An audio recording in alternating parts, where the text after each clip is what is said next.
You're listening to the Perfect Squares podcast, episode 7, or maybe you're watching it. I'm Lizzy. And I didn't think of something funny to say. I'm Jessica. We tried in vain to make a Google Toolbox app work so that we could have something on the lower third to say our names, because I saw our friend Chloe do it in a Pizza and Porn episode, which is every Thursday night, also at 8:30 p.m. Pacific time, but the app says that it needs my permission to load, and then it like immediately goes away right after it says that, so it like won't let me grant permission. So just pretend that there's a lower 1/3, unless you're listening to this in podcast form. In which case you have no fucking idea what we're talking about. No. The best thing about this is I went and looked at our podcast on iTunes today, and it says, even though I remember explicitly clicking the box when we first made this podcast as explicit, all of them now say clean. What? So apparently this is a family-friendly podcast. I don't know, because I definitely remember... when we set it up, it said explicit, and it would download to my iTunes, and it would say explicit. So maybe some family is listening to this on a car trip. I hope so. I hope that some 90s vacation dad out there is like, hey kids, we're going to Wyoming to see the beauty and luster out there, and we're not going to bring our cell phones because it stresses me out, and it makes me a not-so-great dad, and I know I haven't been very good to you guys, and I've been a little hot-headed, but we're going to listen to this nice, relaxing podcast. I think it's about math, and it's two spunky girls. I was just about to say, it sounds like a math help podcast. Yeah, and it's two spunky girls. I'm really interested in STEM, science, technology, engineering, and math, and they're women, so women in technology. And then they listen to it, and it's none of those things, and they veer off a cliff and die. Right. The dad's like, this is inappropriate, we're going home, but makes, a hard right or something, and then starts careening off the cliff, Thelma and Louise style. Yes. So, I'm sorry. Also, if you've been watching, I'm pretty sure it's only been on my camera. Well, how do we fix that? I fixed it. But I'm going to pretend like it was intentional, and that I'm really egotistical. Right. But if you're listening, 90s Vacation Dad, that has no bearing on you, and you are already, struggling for your last breath of life. Right. So should we explain to people who might not be familiar with the past 6 episodes what the deal is? The deal is... So... do you want me to talk about it, or do you want to? Well, I said the deal is, and you said so I assumed that you were going to finish the sentence like we were a pair of twins, and we just, dovetail off each other, but it really went nowhere, so I guess we're not. Okay, so, back in ye old 2011? 2012? I don't even remember anymore. Jessica and I decided that it would be great if we did a podcast, because why not? They'll let anybody that's an idiot on the internet.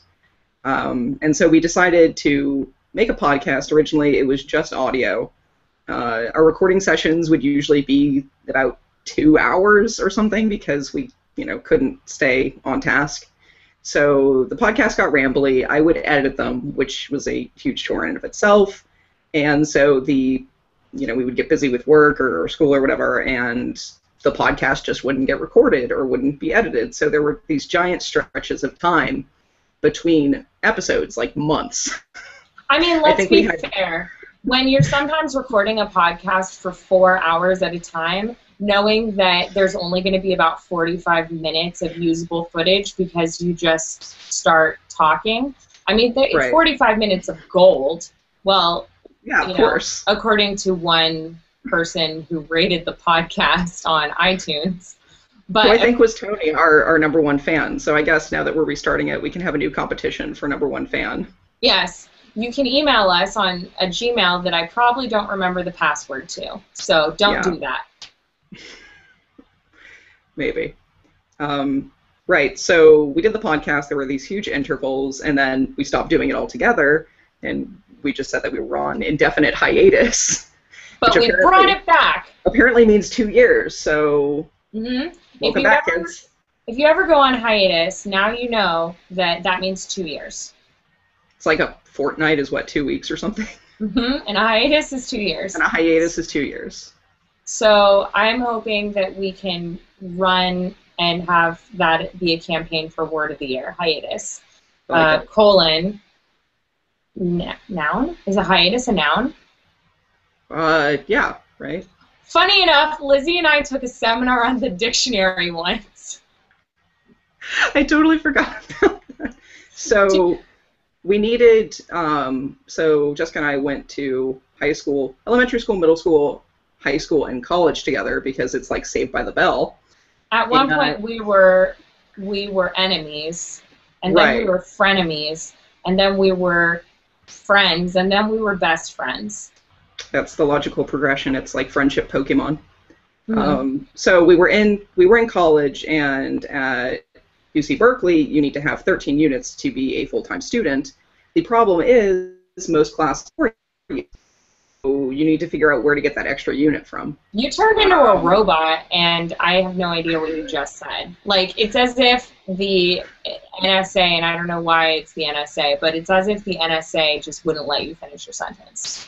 I say, well, sorry, thanks, Obama. So at UC Berkeley, you have to have a minimum of 13 units to be counted as a full-time student, and most of the classes are 4 units, so you need to figure out some other way to get that extra unit. So they have these, what were they called, like freshman seminars or something? Were we freshmen? Yeah, for sure. Well, they had I was living in the awful dorm. I was gonna say they were LSD seminars. I don't know why I was like LNS. Learning. Yeah, LNS. They were learning or letters in science. That's what they were called. Learning in science. Learning in science. Liberal arts. Yeah. Well, we had special times. Yeah. So we took our LNS together because was that the first and only time we took a course together? No, we took a German course together as well. Oh, yes, we did. Was a joy for the teacher, and he hated us. The teacher was a very disaffected German graduate student. He kind of reminded me a little bit. He kind of looked like Hugh Dancy.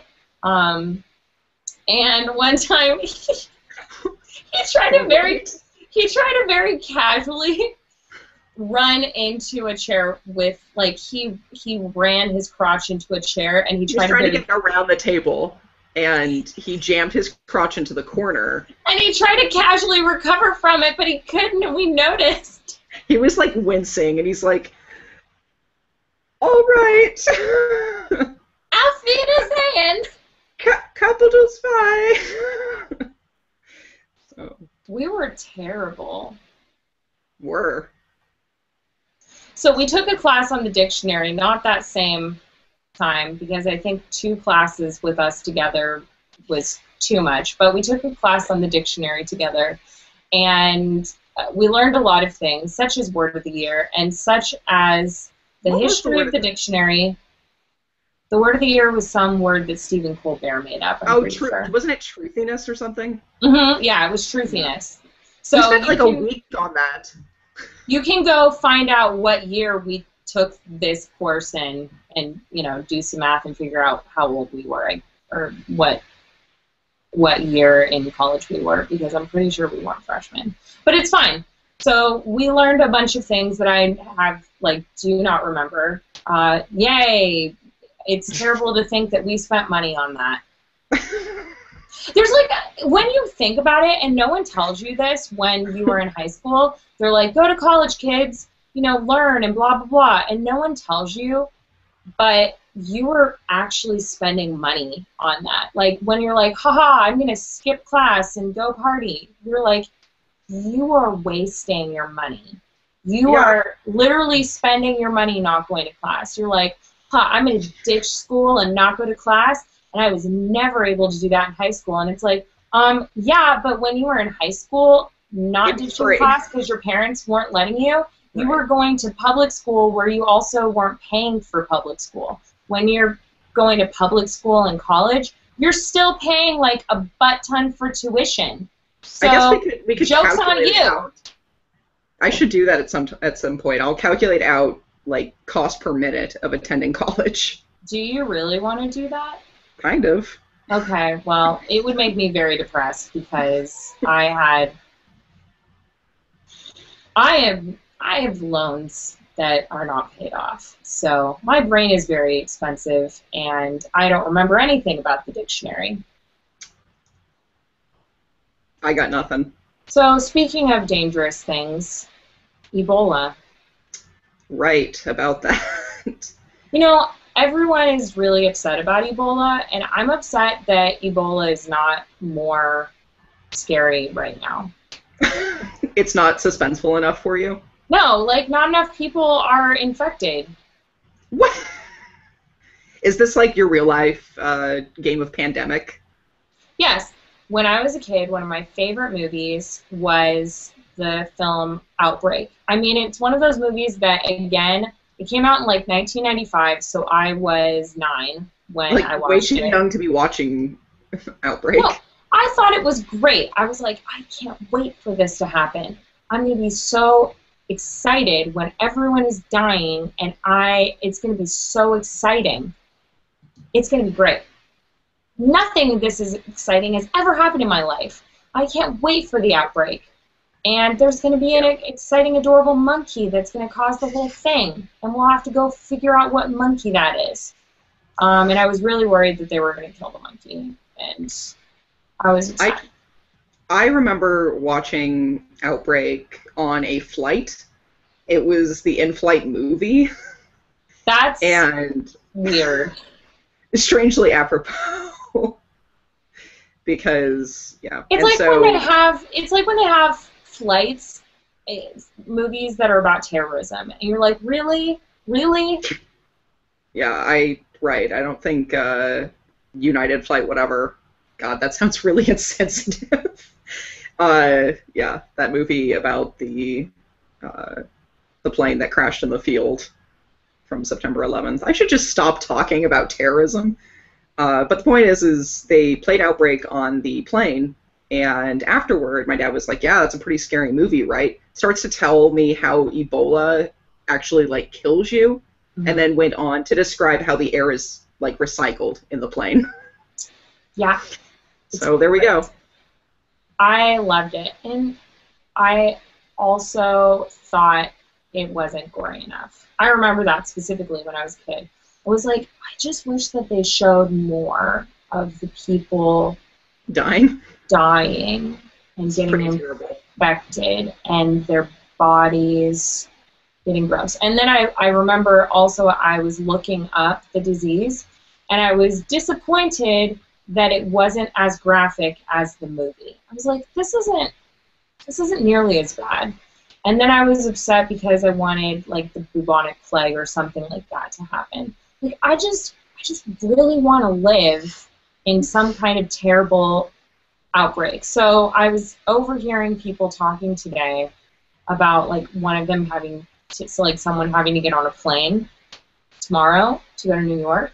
Someone was like, wear a mask and rubber gloves, and I inserted myself into the conversation, and I was like, that's not going to do anything except make you look crazy. And then I was like, oh, I'm sorry. Ding. What? Oh, you were like, I'm sorry, ding?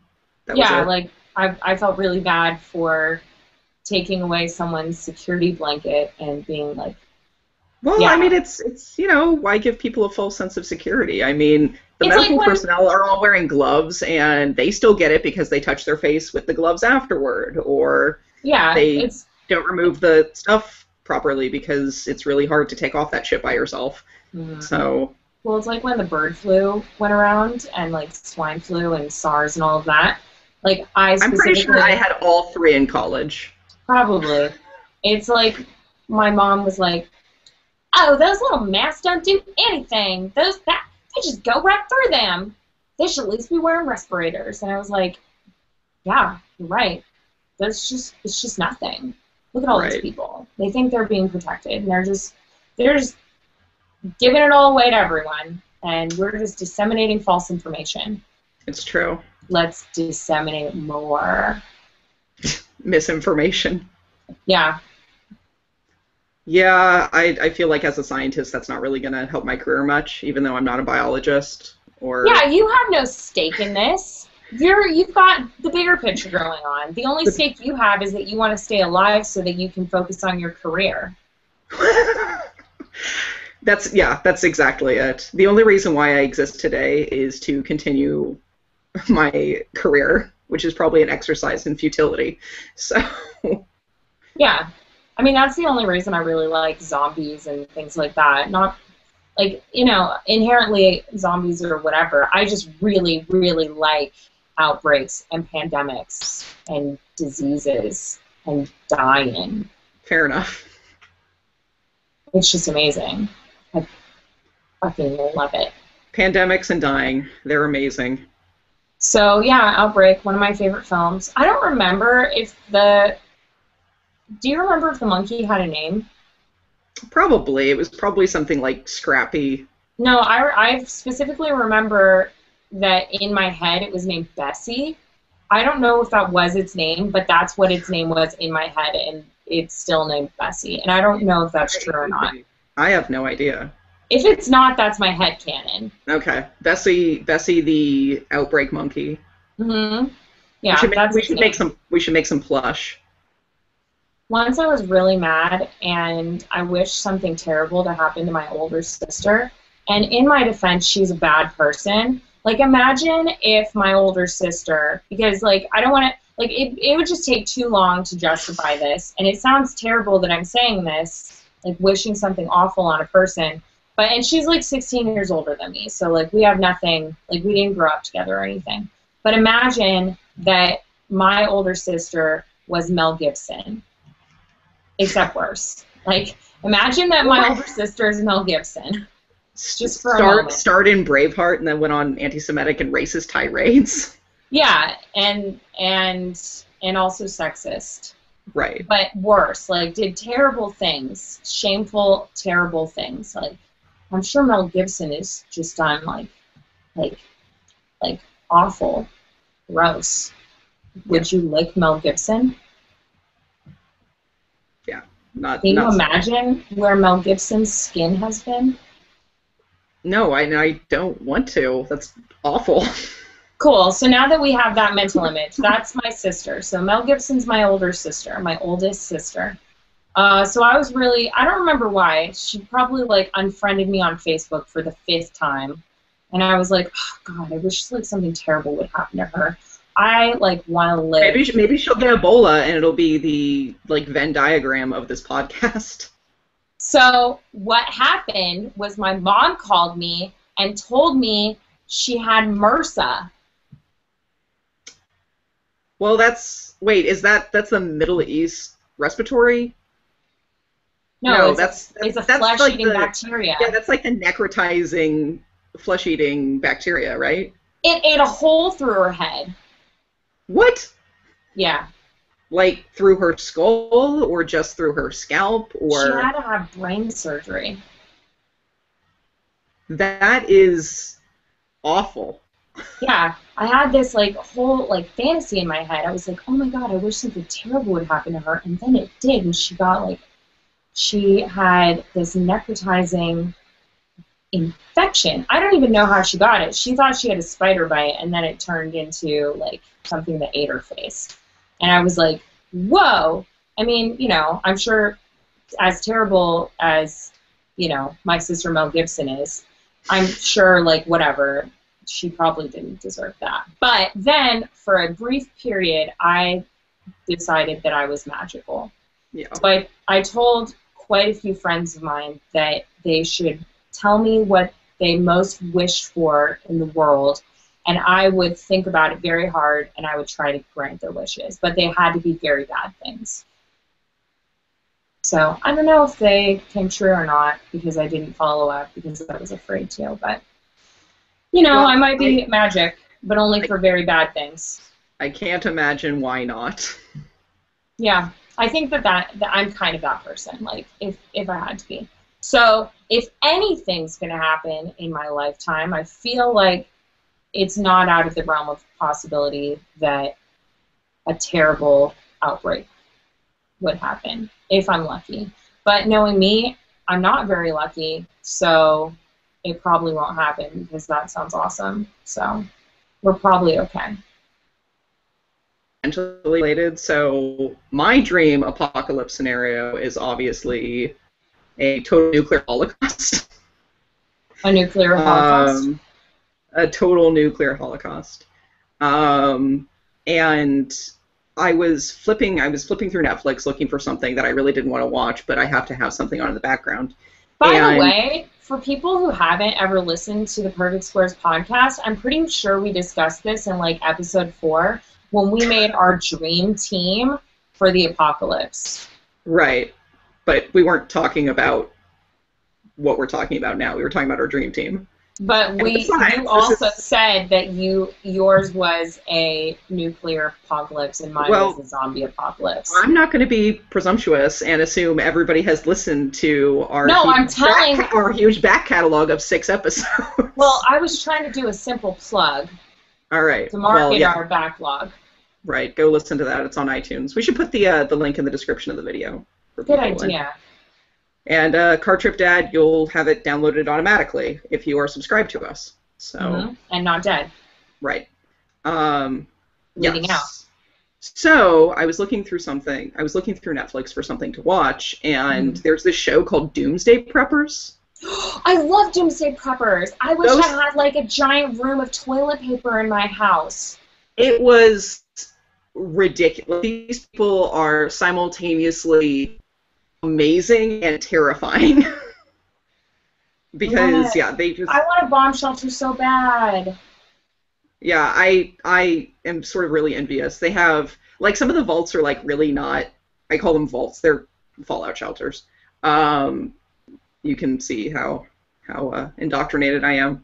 So some of them are really, like, plush. And then there's this one where this guy is basically, it is a vault. It's legit a vault. He's selling Doomsday condos, which everybody can, like, you can buy before the nuclear holocaust or whatever, you know, global horrible catastrophe, like the, civilization crumbles and suddenly it's under martial law or whatever. I don't remember what his fear was, like, the economic collapse. People just have all these really kind of strange reasons. But you could buy one ahead of time. He was pitching it to these people, and you could buy one ahead of time, and that way it would be reserved for, when this catastrophic event happens. And I don't even know how much he was charging for these, but they were really, really nice, and there was a commissary and, like, all kinds of crazy shit. And I was like, okay, I know that you don't know how much he was charging, but do you believe it was, like, really expensive or really cheap? I believe it was probably pretty expensive, and I'm going to go ahead and venture to guess that it was really expensive because he probably needs to recoup all the cost of building this thing that nobody will probably ever use. So it's this giant underground complex. I think it was made out of, like, an abandoned missile silo, but I could be wrong. And so he bought it, he retrofitted it, he, like, put in plumbing, an air circulation, power generators and things like I don't understand how people think these generators are just going to keep running forever. The NSA especially if is it's like off again. If it's like it's awful. It is awful. Can you? Am I back? What was the last thing that you heard? You're talking about generators and shit. It's fine. Oh, all right. Well, Yeah, I don't, especially if their fear is peak oil, which I think we've already passed. I don't see where they think that they're going to get fuel for this generator, but c'est la vie. That's life after the nuclear apocalypse. That's disappointing. Speaking of dreams that we had, something got put out a few weeks ago, weeks ago, that we have been holding on to and we thought was lost and never found again. But we found it. Well, Lizzy found it, luckily, because we didn't, I mean, it wasn't digitized. We just burned it onto a CD. And then I have the only copy in existence, I think. Yeah, I'm sure like maybe my mom has it somewhere like in a DVD form, but she has like millions and millions of DVDs, so it'd take forever. But no joke, I keep it in my fireproof safe at my apartment. Good, you should. The CD in question that has now been digitized for prosperity, and in fairness, we did used to try to digitize some of our earlier things on the now defunct Google video. Anyone remember that? The Bread Fiend Rides Again, our mockumentary that we made in 2004, which was grand. And that has been uploaded to YouTube. You can go to youtube.com/crabcatisgo. And I'm not really sure why we made this, because it wasn't for a student project, and it wasn't. We entered it in a film festival, but we didn't make it for that film festival. No, I don't know why we actually. I think we were bored in a class, and I started doodling something, and then you started doodling something next to it, and it kind of escalated. It got out of hand quickly. Yes, Lizzy and I co-wrote it. We had a long history of writing scripts that never got made, and this was our first full feature film, although we had done quite a few Lego movies, which we can get into after this. But yeah, we did it. It was some stop motion film, although now when I watched it again, I realized that we kind of slacked off on some of the scenes, and they kind of scurry on quite quickly, and they're missing a lot of frames. And it's part stop motion, part live action, and basically the pitch of the film is it's a retrospective about a toaster called the Bread Fiend and his forbidden love with a microwave who is unnamed for no real reason. But I guess if the microwave had to have a name, it'd probably be named 420, because we thought that was a hilarious joke. Because we were teenagers, and for whatever reason, even alluding to drugs or sex remotely made something awesome / hilarious. Yeah, so. And even though we were very straight edge. Yeah. So it's told by interviews from people who knew the Bread Fiend. And you'll find out why that is if you watch all, like, I think 7 minutes of the movie. It held up well, and it didn't hold up at all. Parts of it, like, just go into mono for no reason. And it's all of the music, luckily except for one song that we had to replace because it was Louis Armstrong. Everything else was MIDI files that, while technically stolen, that whoever it is that made those MIDI files is definitely not going to come after us, so we felt safe using them. Right. I mean, what could they do, though, because they were MIDI covers of a copyright, a song that already had a copyright on it, right? So yeah, and I'm pretty sure YouTube's algorithm is not going to be able to recognize that we're using. The audio quality is so bad. It's like when you see pirated TV shows on YouTube, and then there's like random static that appears to try to confuse the algorithm. Yeah, exactly. So it was basically my magnum opus. Right. Yeah. That's where we peaked, I think.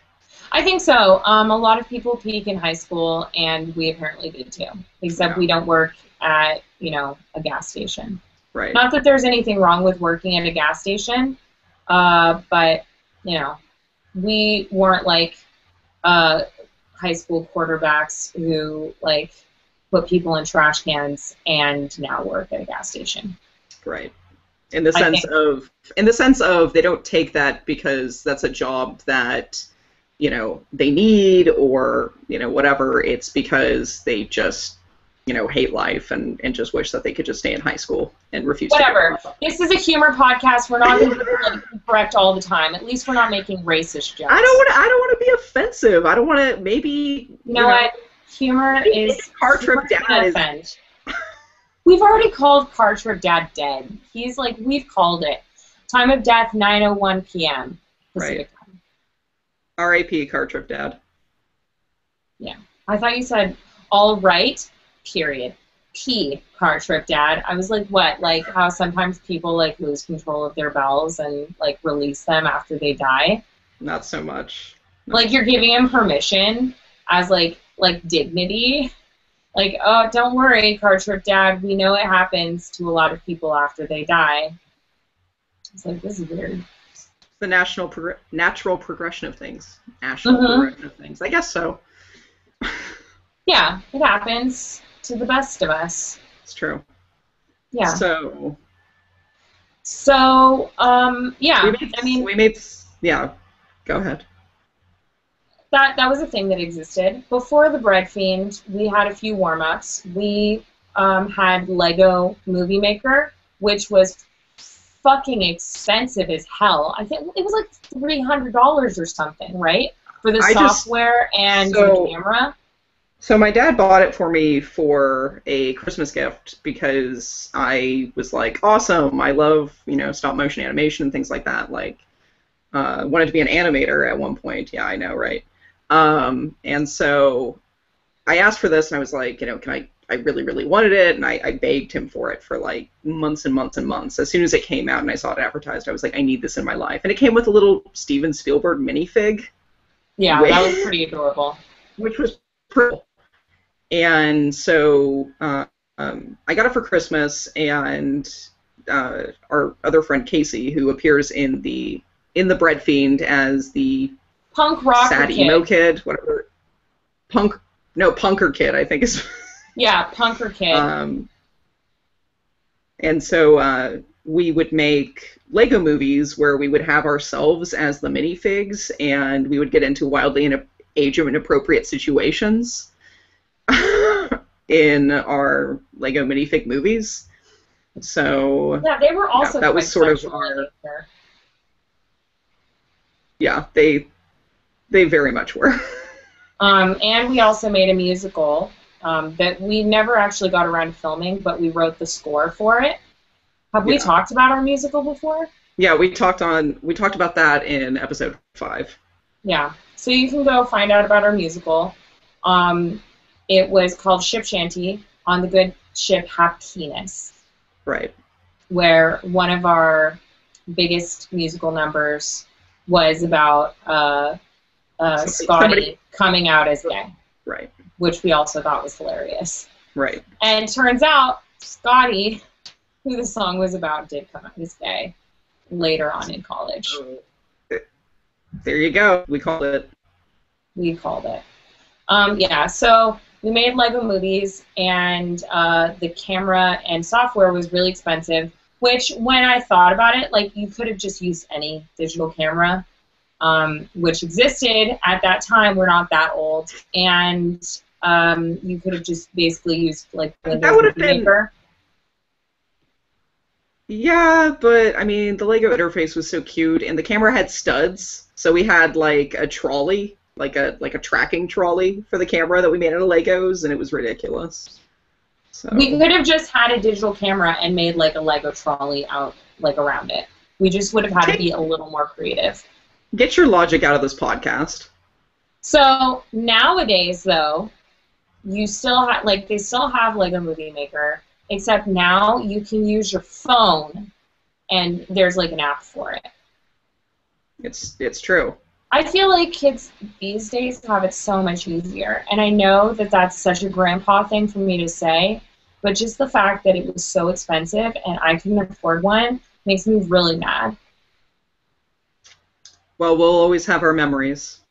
It just makes me want to like have a toy show on my YouTube channel so I can buy toys and like. Oh my god, I love like YouTube toy channels where they review toys. Yeah.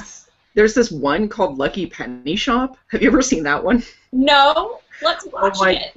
Oh my god, it is amazing. This guy reviews, I guess what they're called is like maker kits, and so it's like the Play-Doh, like, or not Play-Doh. Well, he does like Play-Doh ones too, but it's like the McDonald's like make a real McFlurry or whatever they're called. No, like, I had that when I was a child. They have new ones? Yeah, like they have new ones. He reviews the old ones. He goes on like eBay, I guess, and buys. Oh my god! Like mint. He buys like mint in box, like old school like maker kits, which are like the McDonald's sets. And there was like this one that was like make some like figures out of mushed up Tootsie Rolls, and it was make a whistle. It was make a whistle out of Tootsie Rolls, and it was called like the Tootsie Pop, like Tootsie Whistle. I remember that. So anyway, I will watch that from time to time and just simultaneously really enjoy it and also wonder how this guy, where he puts all these toys. We should do a toy show and we can wear lab coats. I like it. Okay, all right. We should do it. Add that to the schedule. We'll just add it to the list of shows that I like. When I like called my channel like schedule show list, Graham was like, "I don't think that's such a good idea because then like, what if you don't do a show?" And I was like, "I don't know. Then I'll just say I didn't do a show." I don't know. The viewing audience might come after you for false advertising. Whatever. I think my viewers are probably very nice. Pretty legit. Hey there, leave a comment down below if you're not very nice. It's like you're inviting trolls. Well, I mean... You don't need to tell them twice if they're not nice people to leave a comment. I'm a community manager. I've been told worse. Right, I'm sure. I want to talk about something that you just mentioned about how you wanted to be an animator. Mm-hmm. What did you want to be when you grew up, when you were a child? So there was and how did your dreams change? Well, I'm not anything that I wanted to be outside of one thing. That was really convoluted. I don't know what I was trying to get at there. Let's just go with it. Yeah. So when the first thing I remember wanting to be, of course, was a doctor. Like, not a PhD doctor, but like a real doctor. Why? I don't know, because my grandmother was an anesthetist, mm-hmm. and I don't know, like I was like, oh, helping people, and I had like that one, I don't know who made it. It was like Fisher Price or whatever, but it was like that. You know what? I'm gonna stop you right there. I remember you being quite mean when you were a child, so I don't know why you would want to help people, because you certainly. This was what I was like. This was like when I was like 5. Oh, okay. So you needed to preface that. Right. Okay. Yeah. So before I apparently got terrible and spiteful, I wanted to be a doctor and help, injured and sick people. Which, who knows what happened to that. So I had this like Fisher Price doctor's bag that I would carry everywhere. Then I decided that people were gross. And did your Fisher Price doctor's bag, did it have like little snaps on the inside? I think it was like a blue, like the handles were blue, it was white, and it had a red cross. I want to say mine was a dark color, like a black, maybe. It could have been white. I don't remember. Maybe it was black. And then it had a little stethoscope that was. And it had a syringe. Like yellow-orange. Yes, yellow and blue. Yes, yellow and blue. Yes, and it had a syringe. It had like a fake syringe. Yes, that was it. Yeah, okay, so. I used to stick Roxanne, my little sister, with the syringe all the time. Not Mel Gibson. No, Roxanne is my younger sister. She's not Mel Gibson. She's a normal person. Right. So, wanted to be a doctor, and then I decided I wanted to be a vet because I love animals. And then I was I like, remember well, that. I was like, well, you know, that would be fun. And then I was really, really into Indiana Jones when I was a kid. Mm-hmm. And so I was like, oh, I want to be an archaeologist. But then I realized that, so my mom was like, okay, that sounds cool. And there were some archaeologists excavating in our hometown. And so she took me to see them, and I was like, okay, they're digging up pots or something. That's not running away from a giant boulder or, you know, killing Nazis with evil spells. So then I decided I wanted to be a vet again. Then I realized I was of an age where it sort of finally sinks in that vets don't just get to help animals. You also have to, like, put them down and deal with, you know, gross things. So that was that when Mr. Jenny died? No, that was before Mr. Jenny died. Lizzy had a dog named Mr. Jenny. The dog's name was Jenny formally, but I don't know, why did we call the dog Mr. Jenny? Because I had a dream where the dog was talking to me, and the dog had like a deep baritone voice. That's right. So then I sort of decided, my dad's an engineer, and then I decided, okay, well, I like science and I like messing around with things, so I'll be an engineer. And then when I was in the 8th grade, I finally decided I wanted to be a particle physicist, and so that's what I've stuck with ever since.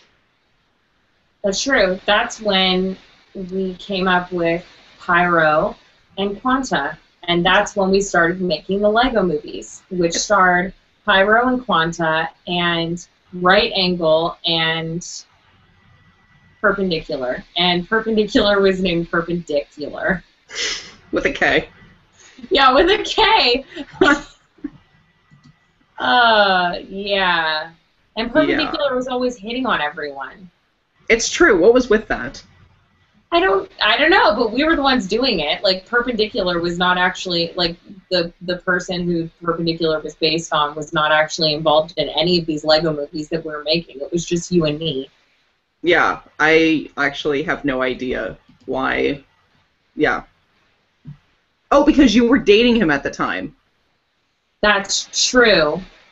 You were dating him at the time, and there was this, so, little bit of background. Jessica was involved in this middle school love triangle between these, it was her and then these two guys who were best friends, I guess, at the time. It's true as well. And they had a friend breakup over her, and then Scott started dating her, and then I love how you, like, try to make this anonymous, and then you... What? I mean, whatever. People can just like. So Scott, suddenly Scotty. Like, I just love how we just ripped off Suddenly Seymour and just changed it to Suddenly Scotty, but made it, like, incredibly homophobic. Oh my God. So did Casey confess his undying love to you before or after Scott did? I think before. Okay, before. But anyway. Then Scott did. It was kind of around the same time. But then I chose Scott because I thought he looked hot playing the drums. He played the snare drum, and as my career, I wanted to be a little drummer boy, but I was born not during the Revolutionary War. Or a boy. And I also am not a man. So I went for the closest thing I could, and I decided to go study with an 8th grade boy who played the snare drum in the marching band. You know, you take what you can get, I guess. Yeah, so then Scott / Scotty / Perpendicular and Casey / our best friend / right angle were no longer friends, and it was quite traumatic for everyone because they'd been best friends since preschool. It's true. They ended their friendship, and I dated Scott and Casey later.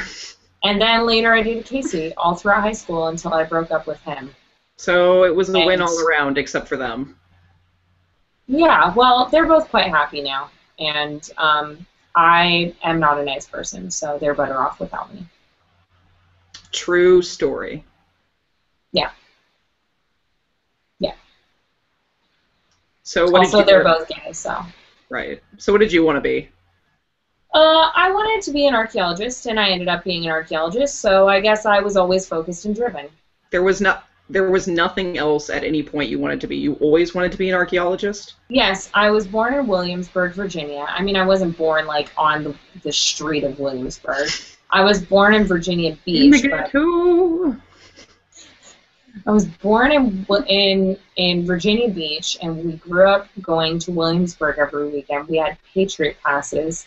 So I always wanted to go to William and Mary and become an archaeologist. I ended up getting waitlisted William and Mary, and it was devastating.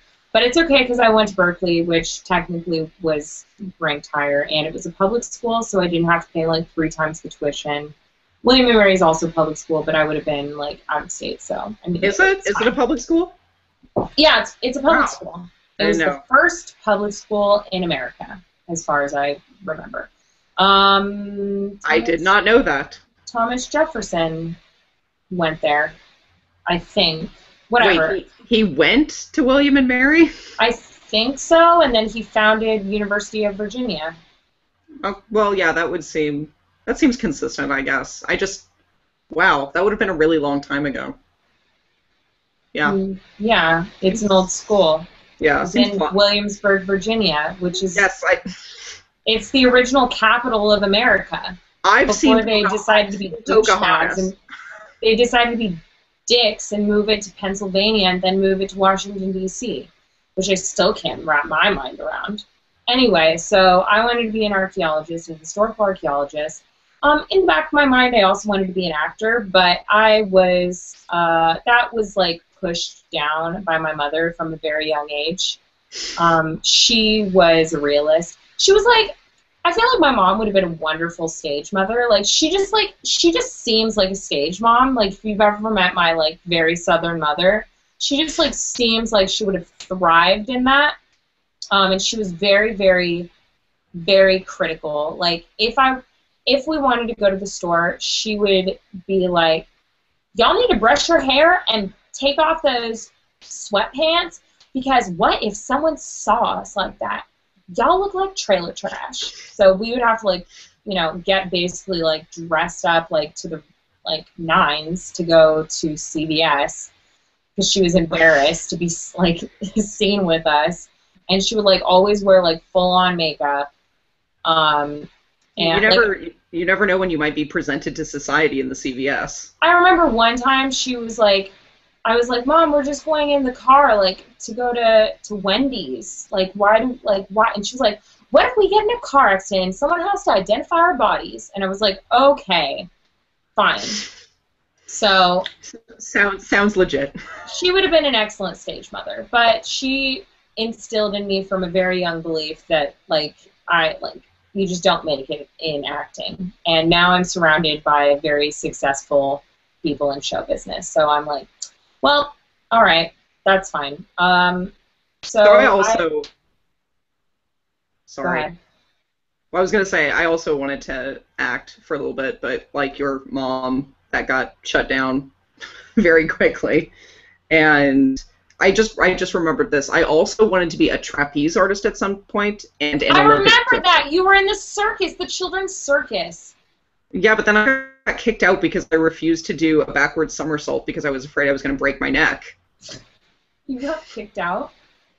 Yeah, and then I wanted to be an Olympic swimmer, but I couldn't stay on the swim team because I kept getting pneumonia. So, wow. So I wasn't cut out for either of those things. I was on the gymnastics team when I was in preschool, but I left the religious academy that I was in, so I couldn't stay on the team. So that was that. I didn't want to be a gymnast, like, as a career. Plus, I was too tall, so that was the end of that. Then I got scoliosis, and I couldn't stay a tall person because of my scoliosis. So dreams kept getting crushed. But I wanted a little bit in the back of my mind. I always wanted to be an actor.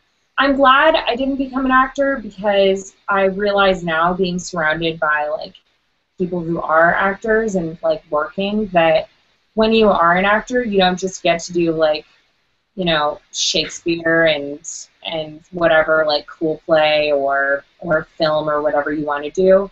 You're basically like, sweet, I got an eSurance commercial. That's amazing. Like, I got a national campaign. You have to do dog food commercials once in a while. Well, like, if you get a dog food commercial, like a national, like, brand, you're like, you know, you're up on the moon. I don't want to imagine what a local brand dog food would be like. Like, it's just, like, that was a realization to me that I couldn't just be, like, an artist, like, you know. So I was kind of glad that I didn't go in that direction, because now I can just be a starving artist, and you know, I'm definitely not doing any of the things that I thought I would be doing when I was a child. Because archaeology is something that I still love very passionately, but it drives me crazy. It turns me into literally a crazy person whenever I do it, because I find it very stressful, and I'm a perfectionist, and I also procrastinate when I'm doing like papers and research, and so that's like not a great fit. Maybe someday I'll go back, who knows. And, you know, like, I like comedy and making people laugh and being class clown.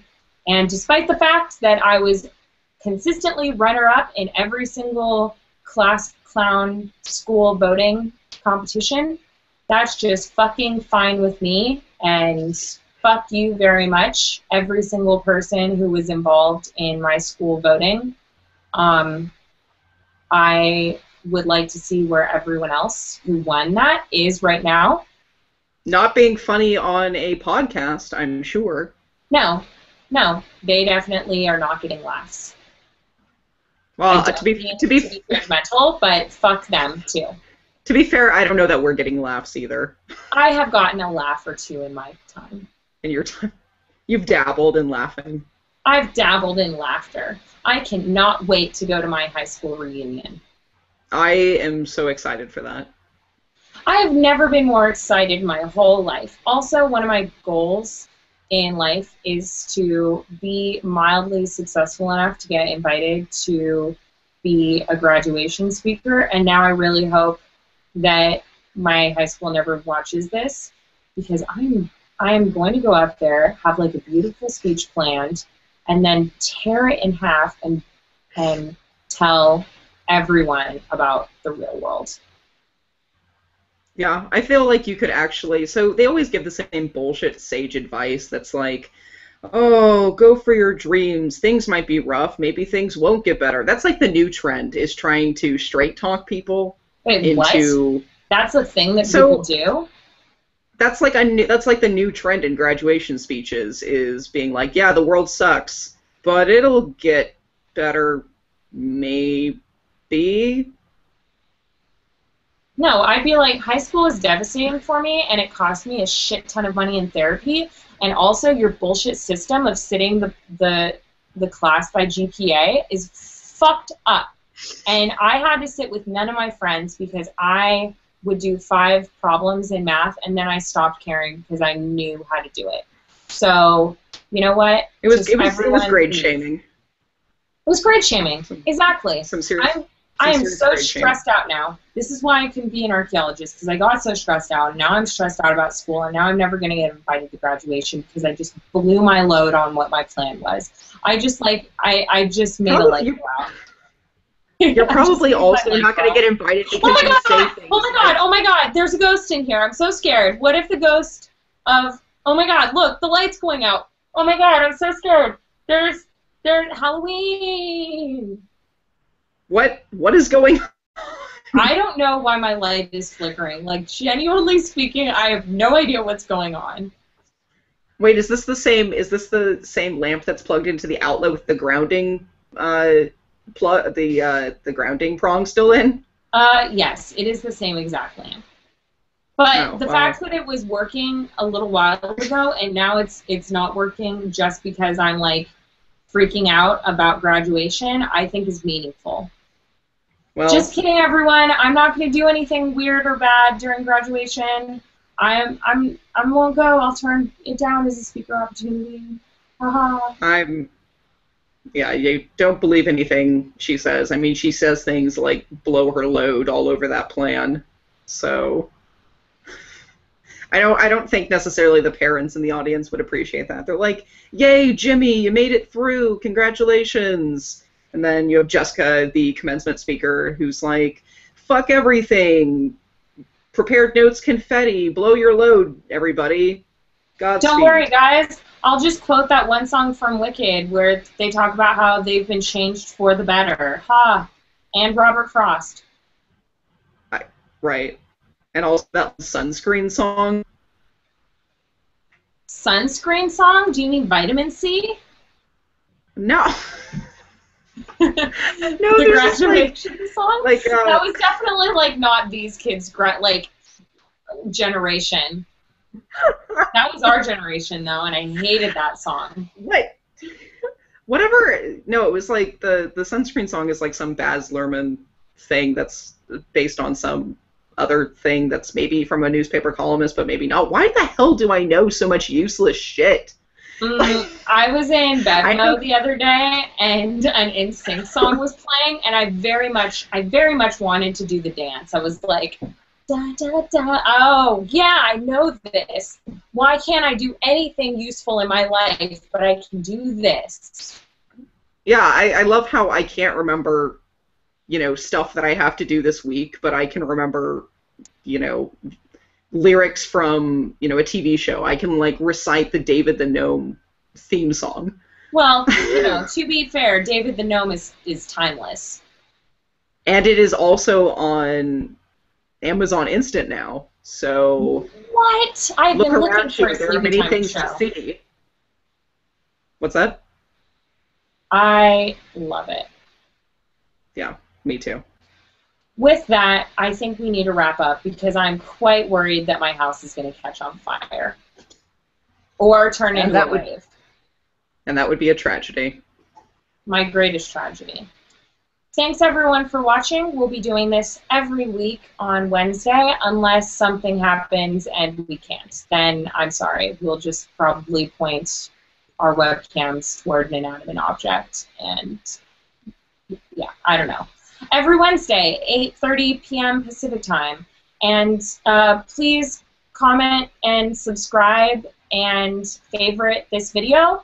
And stay tuned to this channel for future videos like Soapbox, our toy video that Lizzy and I are definitely going to have to do now, and a gaming show that's going to eventually happen that I do with Graham called I Love Losing. Yeah, stay tuned. Lizzy, want to play us out with the music that I didn't tell you to do? I just picked up my phone, and also if you want to listen to the audio version, subscribe to us on iTunes. You can search The Perfect Squares. We're the one that is not the math podcast. So with that, I will play us out. Bye. Bye, everybody.